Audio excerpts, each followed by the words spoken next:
Hi everyone, welcome to this week's subscriber question. If you're not familiar with the format of how these work, then just read the description box. This week's question comes from Lynn Towen.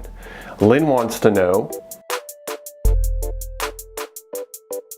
does exercise improve your brain health and its cognition?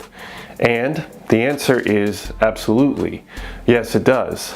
More so, the research has been focused on aerobic exercise, cardiovascular exercise, steady state cardio, and its impact on brain health. But there are some studies, not quite as many, on resistance training as well. And I know a lot of you guys do resistance training. So this applies for both camps. If you're going to be doing steady state or if you're going to be doing resistance training, there is a particular molecule that's secreted by the brain. And interestingly enough, I had this conversation with one of the neurophysiologists at my school. He was teaching one of our classes, or he is teaching one of our classes right now in translational physiology, and we got on the topic of this exact topic actually before Lynn asked the question. So it was kind of coincidental. It was nice. And we talked about this molecule called brain-derived neurotrophic factor, and BDNF is the short version. That's what I'm going to refer to it as going forward. BDNF is secreted during exercise and actually has many different benefits. It can lead to neurogenesis. It has an impact on the hypothalamus, has an impact on reversing, well, not necessarily reversing, but at least decreasing the prevalence of Alzheimer's, other forms of dementia, and has really a pretty profound impact on our entire central and peripheral nervous system. So it's definitely a factor, as it would be, as you might imagine it is, BDNF.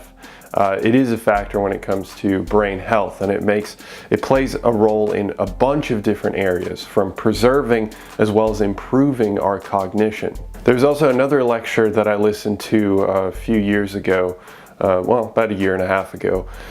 And my professor was talking about how this was related to steady state cardio, that people tend to do better on exams, tend to recall better on exams after undergoing some moderate intensity steady state cardio. So that's a factor as well. I don't know if that's necessarily because of this BDNF. It could be anything else, but we do know that BDNF is secreted. Now, interestingly, you might think that BDNF is just because it's called brain derived, that it's just secreted from the brain. That's actually not the case.